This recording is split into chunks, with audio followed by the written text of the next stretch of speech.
Hello friends, இன்னைக்கு நம்ம cook with குட்டிலிங்க beetroot முட்டை பொரியல் தான் பார்க்க போகிறோங்க. யூஸ்வலாக முட்டை பொரியல் தனியாக, பீட்ரூட் பொரியல் தனியாக இருக்குங்க. ஆனால் இந்த மாதிரி வித்தியாசமாக இருக்குங்க. இது மாதிரி நீங்கள் செஞ்சு பாருங்களேன். நம்ம அதுக்கு எப்படி செய்கிறதுன்னு பார்க்கலாங்க. ஒரு பேன் வச்சுட்டு எண்ணெய் விட்டுக்கிட்டேங்க. எண்ணெய் விட்டுட்டு கடுகு போட்டாச்சு. கடுகு நல்லா பொடிஞ்சோடனே கடலப்பருப்பும் சேர்த்துக்கிறோங்க. கடலப்பருப்பு வந்து ரொம்ப க்ரன்ச்சியாக இருக்குங்க. நம்ம அந்த பீட்ரூட்டும் முட்டையும் சாப்பிட்றப்ப இந்த கடலப்பருப்பு வந்து நம்ம வாயில் தென்படுறப்போ அவ்வளோ சூப்பராக இருக்குங்க. இது கூட வந்து நான் பெரிய வெங்காயம், ஒரு பெரிய வெங்காயமாக பெருசாக ஒன்று வந்து கட் பண்ணி போட்டிருக்கேங்க. வெங்காயமும் நல்லா வந்து கண்ணாடி பதம் வந்த உடனே அதுக்கு வந்து பச்சை மிளகாய் எடுத்துருக்கேங்க. நான் காரத்துக்கு உங்களுக்கு எவ்வளோ காரம் தேவையோ அந்தளவுக்கு வந்து பச்சை மிளகாய் போட்டுக்கோங்க. நம்ம திரும்ப வந்து முட்டைக்காக கொஞ்சம் மிளகுத்தூள் போட போகிறோங்க. அதனால் நீங்கள் பார்த்து சேர்த்துக்கோங்க. இப்போ மஞ்சத்தூள் போட்டுட்டேங்க. உப்பும் சேர்த்துக்கிறோங்க. இதையும் நல்லா எல்லாம் கலந்து விட்டதுக்கப்புறம் கட் பண்ணி வச்சுருக்க பீட்ரூட்டை இது கூட சேர்த்து வேக வைக்க போகிறோங்க. நம்ம வேக வச்ச பீட்ரூட் இல்லைங்க, இது இந்த கடாயிலேயே வந்து நம்ம தண்ணி ஊற்றி நல்லா வேக வைக்க போகிறோங்க. பீட்ரூட்டை வந்து இது மாதிரி பொடியாக கட் பண்ணிக்கோங்க. அப்போ நல்லா இருக்குங்க. முட்டையோடு சேர்த்து சாப்பிட்றப்போ கொஞ்சம் பொடிசாக இருந்தால் தான் நல்லா இருக்குங்க.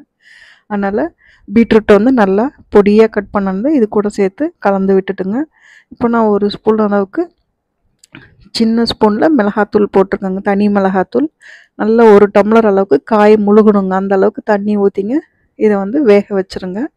மூடி போட்டு நல்லா வேக வச்சோன்னே அப்புறம் என்ன செய்கிறது அப்படிங்கிறது பார்ப்போங்க. பாருங்க, நல்லா தண்ணி சுண்டி காய் நல்லா வெந்துருச்சுங்க. அதில் ஊற்றின தண்ணியெல்லாம் சுண்டி காய் வந்து முக்கால்வாசி நல்லாவே ஃபுல்லாகவே பீட்ரூட் வெந்துடுச்சுங்க. இந்த சமயத்தில் வந்து நம்ம வந்து 4 முட்டை வந்து உடச்சி ஊற்றிக்கிறோங்க.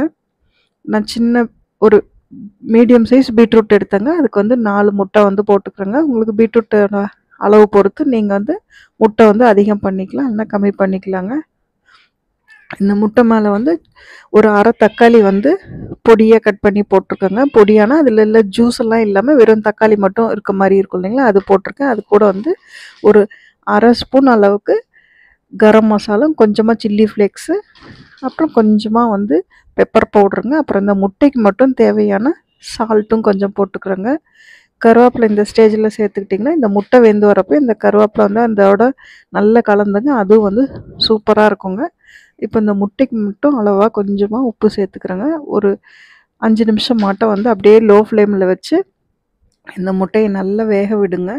இது வந்து ரொம்ப பொடியாக உடச்சி விட்டுறக்கூடாதுங்க. கொஞ்சம் உருண்டையாக இருக்கிற மாதிரி இருக்கணுங்க. இப்போது வந்து முட்டை ஓரளவுக்கு நல்லா 5 நிமிஷம் கழித்து வெந்ததுக்கப்புறமா இந்த பீட்ரூட் அது மேலே அப்படியே எல்லா பக்கமும் படுற மாதிரி இப்படி பெரட்டி விட்டுருங்க. பெரட்டி விட்டு ஒரு செகண்ட் வந்து அப்படியே நல்லா மூடி வச்சு வேக வச்சு எடுத்திங்கன்னா நம்மளோட முட்டை பீட்ரூட் பொரியல் வந்து ரெடி ஆகிடுச்சுங்க. பீட்ரூட் சாப்பிட மாட்டேன்னு செய்கிற குழந்தைங்களுக்கு இது மாதிரி செஞ்சு கொடுங்க. அவ்வளோ சூப்பராக விரும்பி சாப்பிடுவாங்க. இது அவங்களுக்கு என்னன்னே தெரியாதுங்க. அந்தளவுக்கு வந்து இது வந்து சூப்பராக இருக்குங்க. இது வந்து சாப்பாடு கூட மட்டும் இல்லாமல் சப்பாத்தி கூட வச்சு தொட்டு சாப்பிட்றதுக்கு அவ்வளோ சூப்பராக இருக்குங்க. ரெசிபி பிடிச்சிருந்தா நீங்களும் ட்ரை பண்ணி பார்த்துட்டு உங்கள் ஃப்ரெண்ட்ஸ்க்கும் கட்டாயமாக ஷேர் பண்ணுங்கள். தேங்க்ஸ் ஃபார் வாட்சிங். தேங்க்யூ.